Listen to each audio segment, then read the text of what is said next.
जय श्री राधे। पूज्य श्री सद्गुरुदेव भगवान के चरणों में प्रणाम।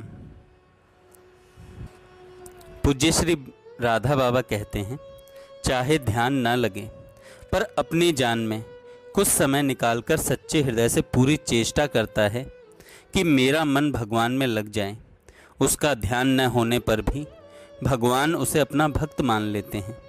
ध्यान लगे उतनी देर जीभ से नाम जप तो हो ही सकता है, ध्यान न लगे तो उतनी देर जीभ से नाम जप तो हो ही सकता है। चेष्टा हुई या नहीं, इसकी यही पहचान है कि आप जैसे 2 घंटे रोज बैठें और उतनी देर यह ख्याल रखें कि बस और कुछ भी याद नहीं करना है। अब होगा यह कि आरंभ करते ही मन में दूसरी बातें याद आएंगी, उन्हीं के चिंतन में मन लग जाएगा।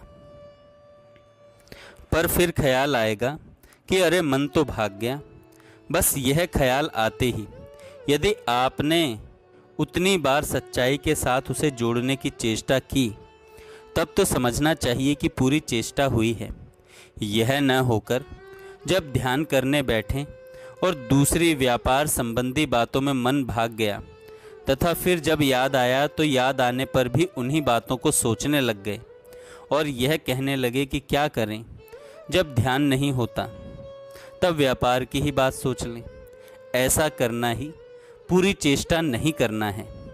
मान ले 2 घंटे में 500 बार आपका मन भागा, पर 500 बार ही जब याद आई तब पूरी तत्परता से उसे भगवान में जोड़ देने की क्रिया करके यह निश्चय करना कि अब मन को नहीं भागने दूंगा। यही पूरी चेष्टा है। भागवत में महापुरुष की उच्च स्थिति का लक्षण बतलाते हुए यह कहा गया है कि जिसे सचमुच ब्रह्म की प्राप्ति हो जाती है, उसे यह ध्यान भी नहीं रहता कि मेरा शरीर बैठा है, कि खा रहा है, कि टट्टी पेशाब कर रहा है। उसे अपने शरीर का बिल्कुल ही ज्ञान नहीं रहता। जैसे शराब पीकर मनुष्य पागल हो जाए और फिर उसके ऊपर वस्त्र है या नहीं, इस बात का उसे ज्ञान नहीं होता। वैसे ही ब्रह्म प्राप्त पुरुष को अपने शरीर का ज्ञान नहीं होता कि यह छूट गया है कि है। वह तो सदा के लिए आत्मा आनंद में डूब जाता है। शरीर लोगों की दृष्टि में प्रारब्ध रहने तक काम करता है, फिर वह भी प्रारब्ध समाप्त होते ही गिर पड़ता है। ये स्वयं भगवान श्री कृष्ण के वाक्य हैं। अब आप सोचें कि यदि कोई सचमुच ब्रह्म प्राप्त पुरुष आपको मिला है, तो उनमें यदि वह सच्चा प्राप्त पुरुष है तो ये लक्षण घटेंगे ही। पर यदि दिखता है कि वह मनुष्य पेशाब करता है, भोजन करता है, सबसे बातचीत करता है, व्यवहार में सलाह देता है और कहीं भी पागलपन नहीं दिखता, तो फिर 2 में से एक बात होनी चाहिए। या तो वह प्राप्त पुरुष नहीं है, साधक है, या वह इतने ऊंचे स्तर पर पहुंचा हुआ पुरुष है कि उसके प्रारब्ध को निमित्त बनाकर उसके अंतःकरण में स्वयं भगवान ही उसकी जगह काम करते हुए जगत में अपनी भक्ति, अपने तत्व ज्ञान का प्रचार कर रहे हैं।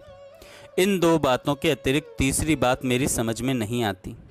या तो उसमें कमी है, या वह इतना ऊंचा है कि स्वयं भगवान उसके शरीर रूप खोली के अंदर काम कर रहे हैं। जय श्री राधे। जय श्री राधे। पूज्य श्री सद्गुरुदेव भगवान के चरणों में प्रणाम। पूज्य श्री राधा।